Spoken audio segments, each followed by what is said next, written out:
What আমি সঞ্জয় মান্না, মানে অর্থাৎ মান্না সেন্সেই চ্যানেলে যে এতদিন ভিডিও বানাচ্ছিল সেটাই আমি। ফেস রিভিল আমি করছি না, কারণ ফেস রিভিল করার মতো চ্যানেল আমার নয়। যাই হোক, তো ফার্স্ট টাইম সবার সাথে ফেস টু ফেস কথা বলছি। সবাই পাশে থাকো আর আমার ভিডিও দেখতে থাকো। তো এবছরে আমি বেসিক্যালি ক্লাস 10-এর ভিডিওই বেশি দেবো, কারণ অন্যান্য ক্লাসের ভিডিও দেওয়াটা আমার পক্ষে একটু চাপের হবে। তাও দেওয়ার চেষ্টা করব কিছু কিছু ইম্পর্টেন্ট টপিকের ওপর। যাই হোক, তো শুরু করা যাক আজকের টপিক। মানে আমাদের আগের ভিডিওতে সুদ কষা অবধি চলেছে।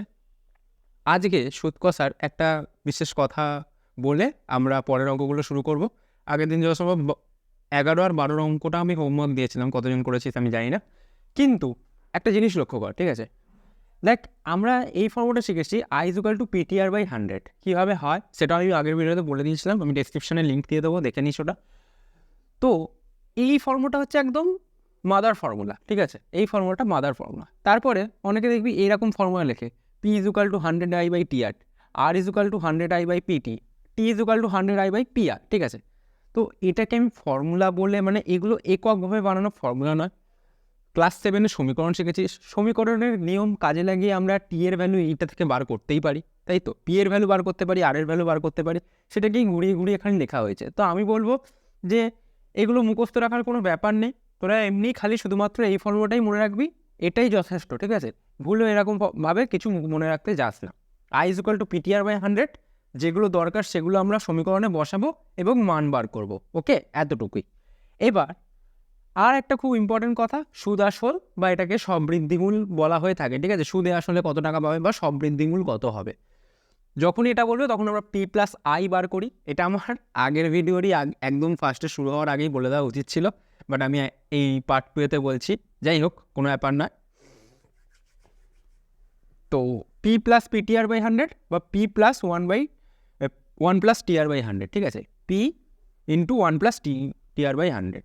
তো এই যে এই ফর্মুলাটা, এটাও একটা খুব ভালো ফর্মুলা। মানে এটাকে ফর্মুলা বলা ভুল হবে, এটাও আমাদের বেসিক নলেজ লাগিয়েই আসে। আমাদের মেন ফর্মুলা খালি এটাই, মানে এটাকে ফর্মুলা হিসেবে আমরা মনে রাখবো, ওকে? তো চলো অঙ্কগুলো এবার শুরু করা যাক। ওকে, তো এবার আমরা 13 নম্বর অঙ্কটা শুরু করছি। 13 নম্বর অঙ্কটা আমি বলছি কী ব্যাপারটা দিয়েছে, যে 7 বছরে সুদে আসলে পায় 7,100 টাকা, আর 4 বছরে সুদে আসলে একই টাকা, আর সুদের হারটাও সেম, মানে পি আর আর দুটো কেসেতেই সেম আছে। তো আমাকে পি অ্যান্ড আর ক্যালকুলেট করতে হবে। আমরা ইজিলি সমীকরণ ব্যবহার করে সেটা বার করব। তাহলে ফার্স্ট ইকুয়েশন কী হচ্ছে, আমি বেশি ডিটেলসে যাচ্ছি না, কীভাবে হচ্ছে দেখা যাক। ফার্স্ট ইকুয়েশন হচ্ছে পি প্লাস সুদ প্লাস আসল, মানে এটা হচ্ছে আমার আসল, আর সুদ কত হবে? সুদ হবে হচ্ছে 7 বছরের সুদ 7 PR/100 ইকুয়াল টু সুদে আসলে কত টাকা হয়ে গেল? 7,100 টাকা, ওকে? এটা হয়ে গেল আমার 1 নম্বর ইকুয়েশন। আর একটা হবে হচ্ছে P+4PR/100 ইকুয়ালস টু হবে 6,200 টাকা, 6,200। এবার এদের মধ্যে আমি কি করব, 1 - 2 করে দেবো। 1 - 2 করে পাই, কী পাবো? 1 - 2 করে মাইনাস মাইনাস মাইনাস, এই কেটে গেল। আর এখান থেকে পাবো হচ্ছে 3PR/100 ইকুয়াল টু 900 টাকা। এখান থেকে আমি আরামসে পিআর এর ভ্যালু বার করে নিতে পারবো। পিআর ইজ ইকুয়াল টু কত হবে? 900 × 100 divide by 3।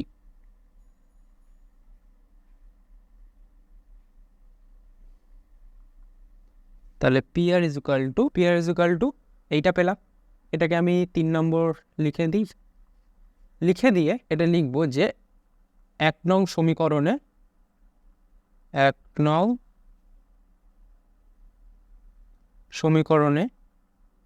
PR is equal two 30,000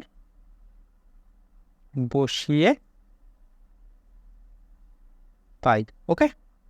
তাহলে 1 নং সমীকরণে যদি আমি এটা বসাই, 1 নং সমীকরণে যদি এটা আমার 1 নম্বর সমীকরণ, ওখানে আমি পিআর এর ভ্যালুটা বসাবো, ওকে? তো কি দেখা যাক, আমি পাই দেখি। পি প্লাস 7 গুণ পিআর এর ভ্যালু হচ্ছে আমাদের 30,000, যাতা ভ্যালু না, 30,000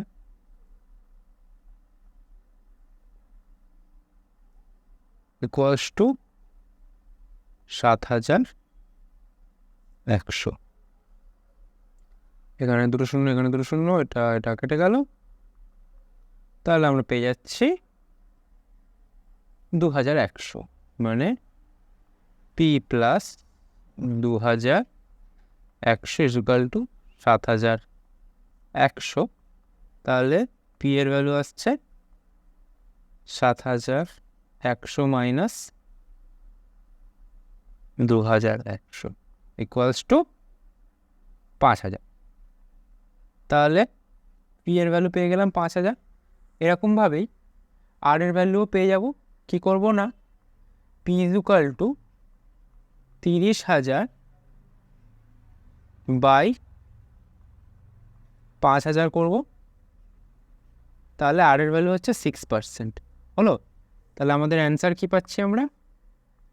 আমাদের এটা হচ্ছে 6 আর 5,000, এটা হচ্ছে আমাদের এরা অ্যান্সার। ওকে, পরের অঙ্কটা দেখি কি বলেছে।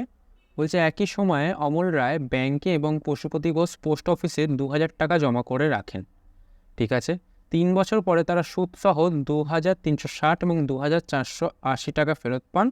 তাহলে ব্যাংক ও পোস্ট অফিসে সরল সুদের হারের অনুপাত হিসাব করি। সরল সুদের হারের অনুপাত আমাকে বার করতে দিয়েছে। তার মানে R1:R2 আমাকে বার করতে হবে। ঠিক আছে, R1:R2 আমার কাছ থেকে জানতে চাইছে, এটা আমাদের কোয়েশ্চেন। আমি ধরে নিই যে এখানে যে R1 হচ্ছে কোথাকার সুদ ধরবো? ব্যাংক। R1 হচ্ছে ব্যাংক, ব্যাংকে সুদের হার R1, আর R2 হচ্ছে পোস্ট অফিসে। ঠিক আছে, R2 হচ্ছে পোস্ট অফিসে সুদের হার, পোস্ট অফিসে সুদের হার। বোঝা গেল? তাহলে এই দুটো জিনিস আমি ধরলাম। এবার ইম্পর্টেন্ট জিনিস একটু হাইলাইট করে দিতে পছন্দ করি। ঠিক আছে, এটা খুব ইম্পর্টেন্ট টপিক, তো এটা ইম্পর্টেন্ট জিনিসটা হাইলাইট করে দিলাম। এবার দেখ, আমাদেরকে সুদ সমৃদ্ধি মূল দিয়ে দিয়েছে এবং মূলধনের পরিমাণ দিয়ে দিয়েছে। তাহলে আমরা ইজিলি এখান থেকে সুদ কতটা হবে সেটা ক্যালকুলেট করে নিতে পারবো। ঠিক আছে, তাহলে I1 হচ্ছে ব্যাংকের সুদ। ঠিক আছে, I1 হচ্ছে, আমি লিখে দিচ্ছি ব্যাংক ইন্টারেস্ট। ব্যাংক ইন্টারেস্ট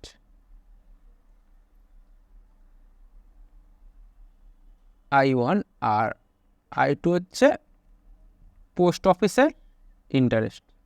তাহলে ব্যাংকের ইন্টারেস্ট আর পোস্ট অফিসের ইন্টারেস্ট কত? ব্যাংকের ইন্টারেস্ট দেখা যাচ্ছে 2,360 মাইনাস 2,000 আর 2,480 মাইনাস 2,000।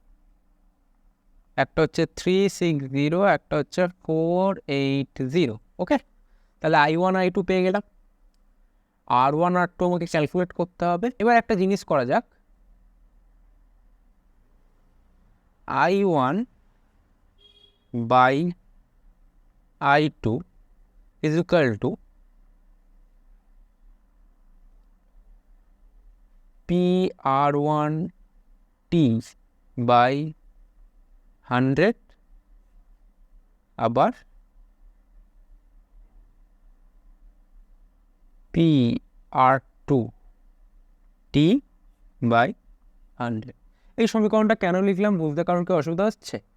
I1 মানে কি হবে? PR1T, মানে এটা হচ্ছে ব্যাংকের সুদের formula. I1 is equal to, আর I2 is equal to PR2 by T by 100। এবার আমি যে যে তথ্যগুলো জানি সেগুলো জাস্ট ইনপুট করব।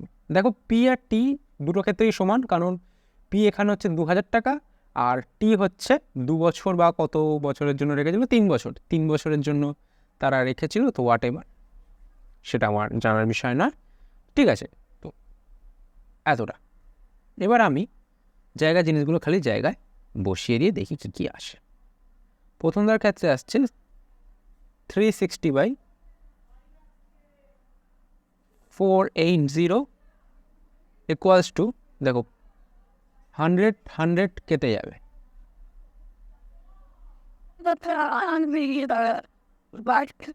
পিপি কেটে গেল, টিও কেটে যাবে। তাহলে কি পদ থাকছে?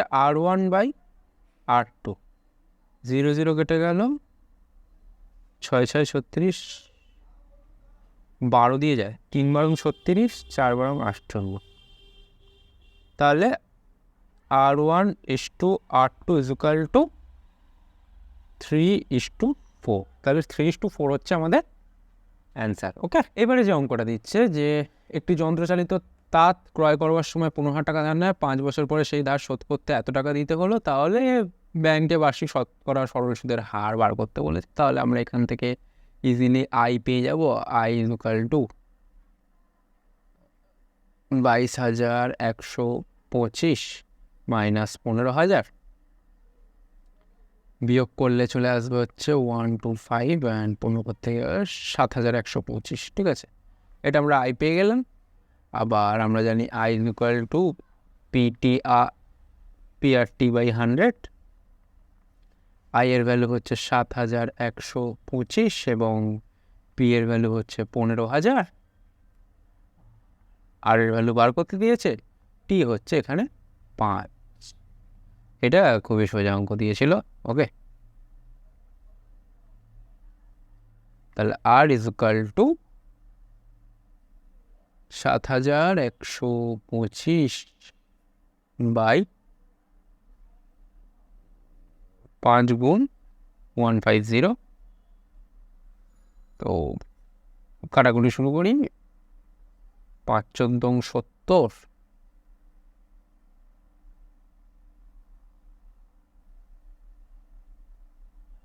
5 × 2 = 10, 5 × 5 = 25, এটা 5 দিয়ে গেল।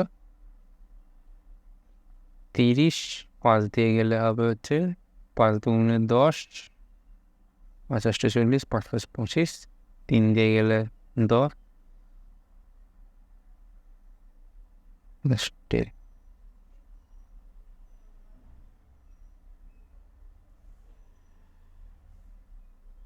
3 নং 27, 3 × 5 = 15। তাহলে R = 9.5 হলো। সুদের হার কি দিলি আমরা পেয়ে গেলাম। এটাই আমাদের অ্যান্সার, R = 9.5। চলো পরের অঙ্কতে যাওয়া যাক। অঙ্কগুলো বেসিক্যালি দেখ না, কিন্তু শোয়াশো না অঙ্ক, একটু মন দিয়ে করবি, সব অঙ্কই প্র্যাকটিস করবি, পেয়ে যাবি। ওকে, আচ্ছা 16 নম্বর অঙ্কটা কী বলছে কি, আসলাম চাচা কর্মক্ষেত্র থেকে অবসর নেওয়ার সময় 1 লাখ টাকা পেলেন। এটা পিএফের টাকা। ঠিক আছে, পিএফের টাকা। সব কোম্পানিতে কাজ করলে আমরা পিএফ বা প্রভিডেন্ট ফান্ড থেকে একটা টাকা পাই। তো সেটা হচ্ছে পিএফের টাকা পেয়েছে। কত টাকা পেয়েছে না 1 লাখ টাকার মতো পেয়েছে। ওই টাকার ব্যাংকে কিছুটা ব্যাংকে এবং বাকিটা পোস্ট অফিসে জমা রাখেন এবং প্রতি বছর সুদ বাবদ 5,400 টাকা পান। সুদ বাবদ বলতে মানে এর মধ্যেই না ব্যাংকের সুদও মেশানো আছে, আবার এর সুদ মানে পোস্ট অফিসের সুদও মেশানো আছে। ঠিক আছে, মানে bank plus post office, B plus P = 5,400 টাকা পাচ্ছে। ওকে, এটা হচ্ছে বি প্লাস পি। হ্যাঁ, তো ব্যাংকের আর পোস্ট অফিসের বার্ষিক সরল সুদের হার যদি 5% এবং 6% হয়, তাহলে কোথায় কত টাকা জমা রেখেছিল। খুব ইন্টারেস্টিং অঙ্ক। যে ধরি ব্যাংকে রাখলো, ব্যাংকে রাখলেন x টাকা, অতএব পোস্ট অফিসে রাখলেন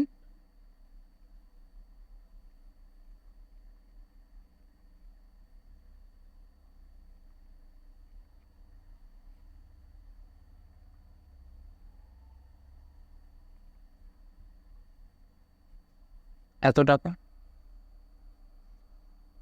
এবার সব যে জিনিসগুলো আমরা পেয়ে গেলাম, এবার জিনিসগুলো জায়গায় জায়গায় বসাবো। এটা আমরা পেয়ে গেছি, পি পেলাম। ঠিক আছে, পি অর্থাৎ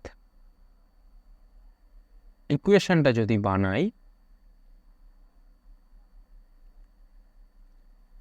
ব্যাংক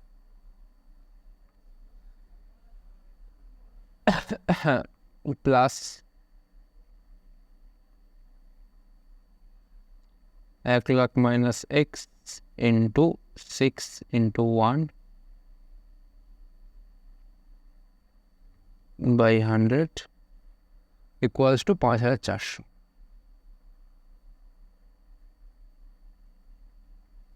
সুন্দর সুন্দর।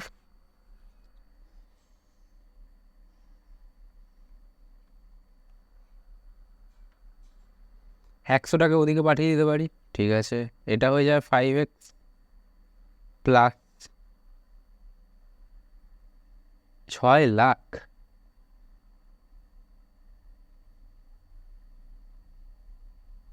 ঠিক আছে। 6 lakh minus 6x is equal two 54, আরও দুটো শূন্য। তাহলে এখানে আমরা কি পাচ্ছি, বিয়োগ করে 5 থেকে 6 বিয়োগ করলে -x, আর ওদিকে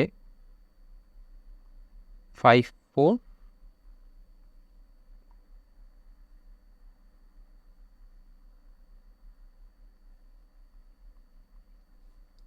তো এই বিয়োগটা করলে যত সম্ভব দেখা যাবে যে 60,000 টাকা, ঠিক আছে। 60,000 টাকাই আসছে। 2 2 2 2 2 আর 54 থেকে 60 বিয়োগ করলে 6, তাহলে 60,000 টাকা, ঠিক আছে। মাইনাস 60,000 টাকা, আর তাহলে x ইজ ইকুয়াল টু 60,000। অতএব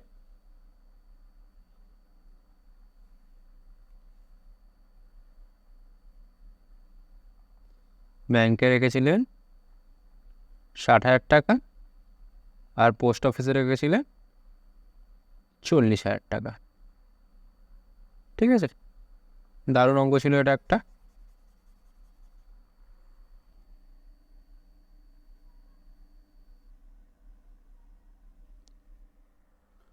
সোজা সাপটা অঙ্ক, খুব ইজি একটা ক্যালকুলেশন দিয়ে হয়ে গেল অঙ্কটা। আমি ইকুয়েশনটাও ভালোভাবে বুঝিয়ে দিলাম, তো বাড়িতে প্র্যাকটিস করুন।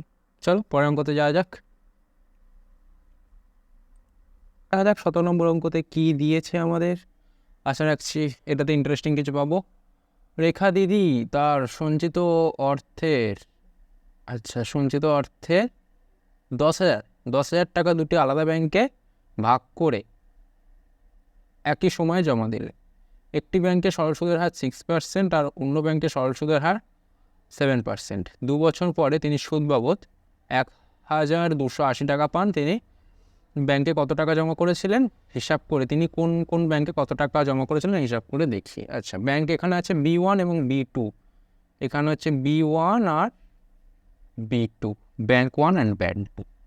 আচ্ছা, B1 ইজ ইকুয়াল টু এখানে বলছে 6%, একটা ব্যাংক হচ্ছে 6% দিচ্ছে আর অন্য ব্যাংক দিচ্ছে 7%। আরে বাবা, আমি তো 7% শুনলে 7%-এর ব্যাংকটাতেই বেশি টাকা রাখতাম।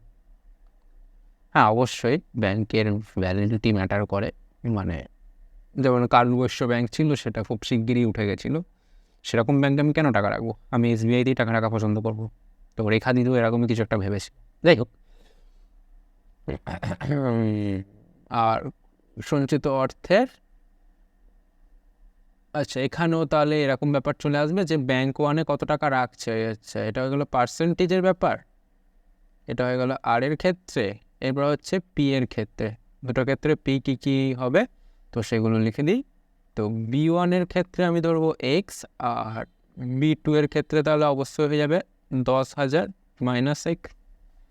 ওকে, সুদ বাবদ আর টি 2 বছর পর, 2 বছর পর মানে টি আমাকে দিয়ে দিয়েছে 2 বছর। তাহলে আমি আমার যে তথ্যগুলো ছিল সেগুলো এক্সট্র্যাক্ট করে নিয়েছি। তো আর পেয়ে গেছি, পি পেয়ে গেছি এবং টি পেয়ে গেছি। দুটো ক্ষেত্রে টি একই হবে, তাই আলাদা করে কিছু লিখতে হয়নি। ওকে, সমীকরণ শুরু করা যাক।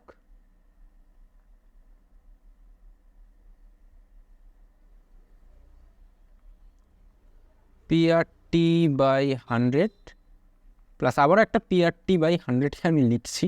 ওকে, এখানে যদি P1 R1 and P2 R2 রেখাটা উচিত, তাই জন্য একটু লিখেও দিলাম। সমান কত টাকা পাচ্ছে? 1,280 টাকা পাচ্ছে।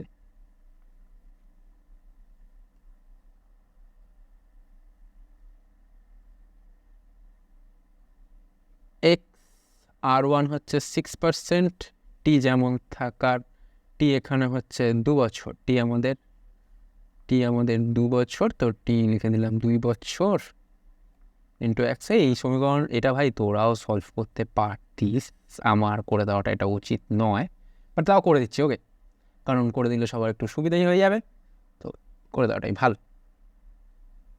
7% অ্যান্ড টি এখানেও হচ্ছে 2 বছর, 2 বছর, ঠিক আছে। 100, 1280, 100 কমন নেব, এটা হয়ে যাবে হচ্ছে 12x, আর এখানে 7 দুগুণে 14, 14 মিনিটে 4টে শূন্য, 1 2 3 4, কত হলো রে বাবা? 1,40,000। আচ্ছা, minus 14x is equal two 1280, তারপরও 00, কারণ আমি কি করলাম 100টা কমন নিয়ে ওদিকে পাঠিয়েছি, ঠিক আছে, 100 কমন নিয়ে ওখানে পাঠিয়েছি। এই স্টেপটা বুঝতে আশা করি কারোর অসুবিধা তেমন থাকবে না। আচ্ছা, 14 থেকে 12 বিয়োগ হয়ে এটা হয়ে যায় -2x ইকুয়ালস টু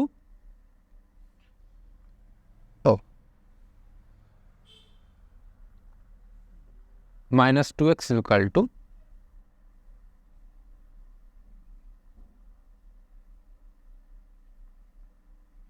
1,28,000 মাইনাস 1,40,000।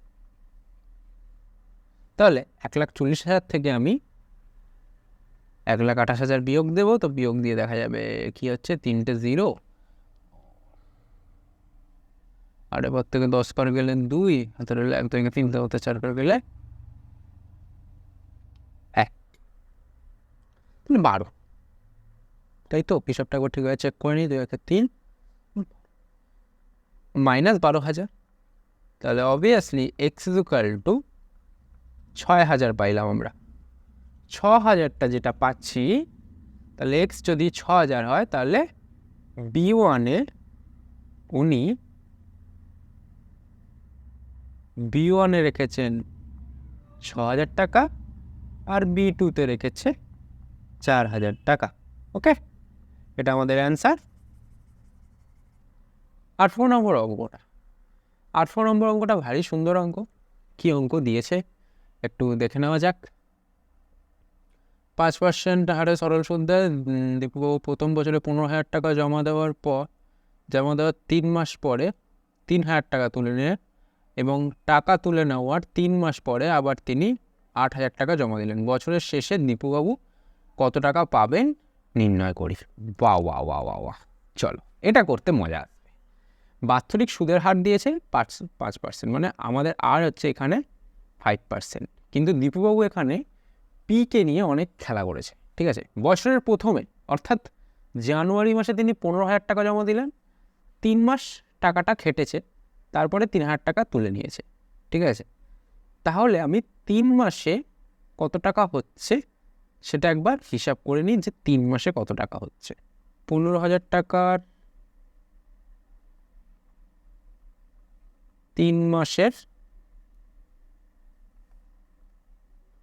ব্যাপারটা সরল সুদেই চলবে, তাই আমি কম্পোনেন্টের সেখানে অ্যাড করব না। 3 মাসের সুদ একটুখানি হিসাব করে নিই কত আসে, ঠিক আছে। 375/2, ঠিক আছে। তো এটা হচ্ছে 15,000 টাকা 3 মাসের সুদ। 3 মাস পরে, ঠিক আছে, 3 মাস পরে তিনি 3,000 টাকা তুলে নেন। 3 মাস পরে 3,000 টাকা তুলে নেন, আবারও 3 মাস পরে 8,000 টাকা জমা দেন, মানে 15,000 থেকে যদি 3 মাস, এবার আমি 12,000 টাকার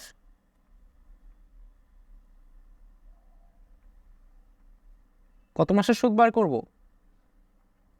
3 মাসের সুদ, তাহলে 12,000 ইন্টু 5 ইন্টু 3/12 ইন্টু 3/12 1/1, 3 10 30, 150 টাকা। ওকে, তাহলে এইখানে হয়ে গেল 3 মাস, 3 মাস, 3 মাস, আর বাকি পড়ে গেল 6 মাস। আচ্ছা, 12,000 টাকা এবার টাকা তোলে নি, এবার চলে হয়েছে তাহলে 8,000 টাকা জমা দিল, মানে 12,000 প্লাস 8,000, ঠিক আছে। এটা কিছুটা এইরকমভাবে যাচ্ছে জিনিসটা। ওকে, আমি এখানে একটা ভালো জিনিস পেলাম যে এটা মাইনাস করলো প্রথমে কত 3,000 টাকা তুলে নিল, তাহলে আমি -3,000 লিখে নিলাম। ঠিক আছে, প্রথম 3 মাস এরকম গেল, পরের 3 মাসে 3,000 টাকা তুলেছিল, তাহলে 12,000 টাকার উপর খাটলো সুদ। তারপরের মাসে কি হচ্ছে, অ্যাড হচ্ছে, মানে +8,000 টাকা। ওকে, তাহলে 12,000-এর সাথে যদি 8,000 অ্যাড করে দিই তাহলে হয়ে যাবে হচ্ছে 20,000 টাকা। তাহলে আর বছরের শেষে এবার বলে দিয়েছে, মানে 3, 3, 6 আর 20,000 টাকার 6 মাসের সুদ। 20,000 টাকার 6 মাসের সুদ, 6 মাসের সুদ কত হবে 20,000। ওকে, তাহলে বছরের শেষে আমাদের দেখা যাচ্ছে আসল কত আছে 20,000 টাকা। ঠিক আছে, 20,000 টাকা প্লাস 500 প্লাস 150 প্লাস 375/2। তাহলে এটা হিসাব করলে দেখা যাবে যে কত আসছে, একবার একটু হিসাবটা আমি করে নিতে চাই। তাহলে প্রথমত এটা হয়ে যাবে হচ্ছে 20,650 আর 375/2 মানে হচ্ছে 187.5, মানে এটা প্লাস 20,650 করলে হবে 20,837.5, 37.50, তার লিখলেও চলে না লিখলেও চলে, বোঝা গেল হিসাবটা কীভাবে হলো। তো এটা কিছুই বলার নেই, এটা এমনি সোজা হিসাব এই জায়গাটা। বাকি এই জায়গাটা হচ্ছে ইম্পর্টেন্ট। ঠিক আছে, আমি ইম্পর্টেন্ট পোর্শনটা পার্পল কালার দিচ্ছি। তো এই যে এই পোর্শনটা যেটা করা হলো এটা হচ্ছে খুব ইম্পর্টেন্ট পোর্শন। আর তারপরে সিম্পল আমি সবকটা জিনিসকে যোগ করে দিলাম, কারণ বছরের শেষে যেটা থাকবে, এই যে বছরের শেষ অবধি যেটা আছে সেটাকে আমি আসল ধরে বাকি সুদগুলোকে আমি কি করলাম প্লাস করে দিলাম। ওকে, ব্যাস এতটুকুই অঙ্ক ছিল। পরের অঙ্কতে যাওয়া যাক। রহমত চাচা একটি বাড়ি তৈরির জন্য বার্ষিক 12% সুদের হারে 2,40,000 টাকা ব্যাংক থেকে ধার নেন। ধার নেওয়ার 1 বছর পরে প্রতি মাসে 5,200 টাকায় ভাড়া দেন। ধার নেওয়ার কত বছর পরে তিনি বাড়ি ভাড়ার আয় থেকে, 1 বছর বাড়ি তৈরি করতে রহমত চাচা 1 বছর ধরে বাড়ি তৈরি করলো, তারপর সেই বাড়িটাকে ভাড়া দিল 5,200 টাকায়। আচ্ছা, তো এবার সেই 5,200 টাকাটা দিয়ে কতদিনে তিনি সুদ সমেত টাকা তিনি শোধ করতে পারবেন? খুব ভালো অঙ্ক। ধার নেওয়ার কত বছর পর? তো ধার নেওয়ার আমি ধরে নেবো হচ্ছে 8 বছর পর। ঠিক আছে, ধার নেওয়ার উনি কত বছর পর সুদ সমেত শোধ করতে পারবেন? তো আমি ধরে নিলাম হচ্ছে ধরি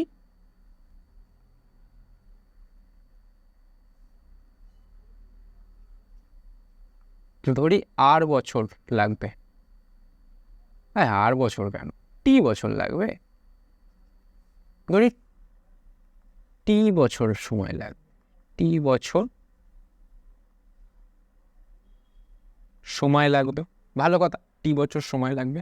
এবার আমাকে জানতে হবে যে টি বছরে সুদ সমেত এই টাকাটা কত টাকা হচ্ছে। ঠিক আছে, টি বছরের সুদ সমেত এই টাকাটা কত টাকা হচ্ছে সেটা আমাকে জানতে হবে।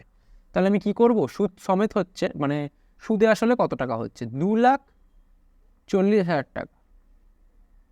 2,40,000 টাকা ভাই বড় অ্যামাউন্ট, বড় অ্যামাউন্ট, এটা বড় অ্যামাউন্ট নিয়ে কাজ করা হচ্ছে। তো 2,40,000-এর টি বছরের সুদ কত হবে?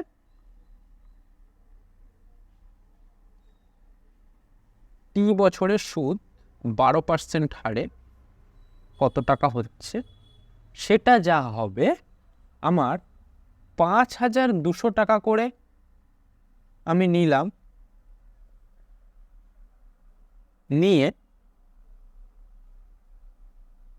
এটার কিন্তু আমি আর টি বছর বার করব না, এটার কিন্তু আমি T-1 বার করব। ওকে,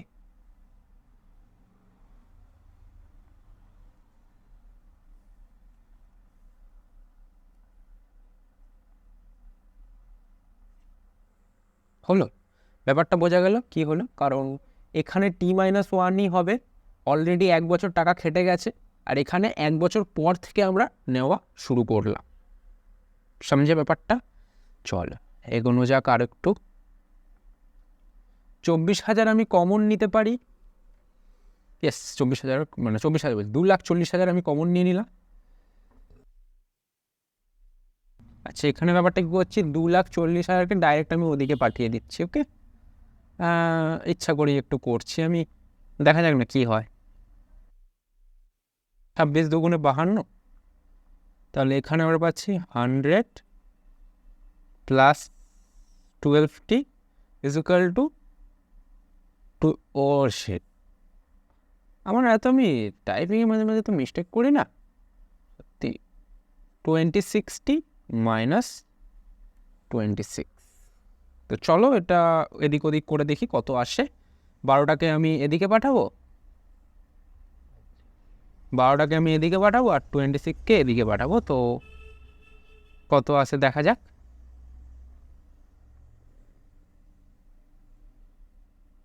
26 থেকে 12 মাইনাস করলে তো 14t হবে, আর 100-এর সঙ্গে তাহলে ওটা হয়ে যাবে 126, তাহলে t is equal two 126।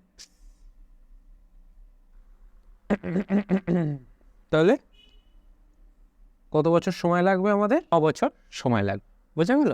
Heavy অঙ্কটা ছিল। আজকে এটাই আমাদের লাস্ট অঙ্ক।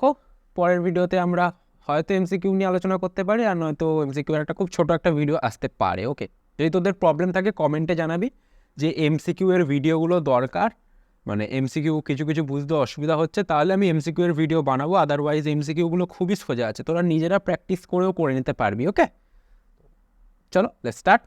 চলো এখানে কি বলছে দেখা যাক, যে রথিনবাবু তার 2 মেয়ের প্রত্যেকের জন্য ব্যাংকে এমনভাবে টাকা জমা রাখেন যাতে প্রত্যেক মেয়ের বয়স যখন 18 বছর হবে প্রত্যেক মেয়ে 1,20,000 টাকা করে পাবে, এবং ব্যাংকের সরল সুদের হার হচ্ছে 10%। এটা ব্যাংকের সরল সুদের হার মোটেও নয়, এটা মিউচুয়াল ফান্ডের সরল সুদের হার। ঠিক আছে, মিউচুয়াল ফান্ডের সরল সুদের কাজ করে না, ওখানে কম্পাউন্ড ইন্টারেস্টে চলে। যাই হোক, তো মেয়েদের বর্তমান বয়স হচ্ছে, বড় মেয়ে হচ্ছে 13 বছর বয়স, আর ছোট মেয়ে যিনি আছেন তার হচ্ছে 8 বছর বয়স। তো প্রত্যেক মেয়ের জন্য ব্যাংকে কত টাকা করে জমা রেখেছে। আচ্ছা, হ্যাঁ, ভালো অঙ্ক জিনিসটা দিয়েছে। তো ব্যাংকে এমনভাবে টাকা রেখেছে যাতে মেয়েরা যখন বড় হবে প্রত্যেকের সুদে আসলে 1,20,000 টাকা করে পাবে। আমরা এখানে কি কি পাচ্ছি সেগুলো আমরা ক্যালকুলেট করব। আচ্ছা, সুদে আসলে পেয়ে যাচ্ছে একটা টাকা, তো আমি ধরছি হচ্ছে বড় মেয়ের জন্য, ঠিক আছে, বড় মেয়ের জন্য তিনি রেখেছেন হচ্ছে P1 টাকা, আর ছোট মেয়ের জন্য তিনি রেখেছেন হচ্ছে P2 টাকা। ওকে, তো প্রথমে আমি যে বড় মেয়ে যিনি তার জন্য আমি ইকুয়েশনটা রেডি করি। তো বড় মেয়ের ক্ষেত্রে কেমন হবে সমীকরণটা, P1 plus P1 TR by 100 equal to 1,20,000, 1,20,000 টাকা। তো এখানে P1কে আমি কমন নিতে পারি, তো 1 প্লাস টি। আচ্ছা, টি কত হবে? 13 বছর বয়স, 5 বছর পরে, ঠিক আছে, 5 বছর পরে 18 বছর বয়স হয়ে যাবে, তার মানে এখানে টি হচ্ছে 18। ঠিক আছে, তো বড় মেয়ের ক্ষেত্রে টি কত হবে? 18 মাইনাস 13 ইজ ইকুয়াল টু 5, আর হচ্ছে আমাদের 10% বাই 100 ইকুয়ালস টু, হ্যাঁ ঠিক আছে, সরল সুদের হারে তিনি বড় মেয়ের জন্য রেখেছিলেন হচ্ছে 80,000 টাকা। Not bad, not bad. বড় মেয়ের জন্য 80,000, আর ছোট মেয়ের জন্য তিনি কত টাকা রাখছেন? কাকু সিরিয়াসলি, কাকু মারাত্মক অঙ্ক জানত। এটা ছোট মেয়ে, হ্যাঁ এটা ছোট মেয়ের কাজ করছি আমি, ছোট মেয়ের জন্য। তো TR বাই 100 ইকুয়ালস টু 1,20,000,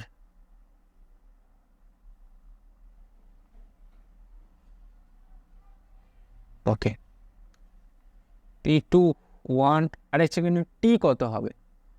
এখানে দেখা যাবে যে এখানে টি হবে টি ইজ ইকাল টু 18 মাইনাস 8, মানে 10 বছরের জন্য টাকাটা খাটাবে। আর হচ্ছে 10 বাই 100 সমান হচ্ছে 1,20,000।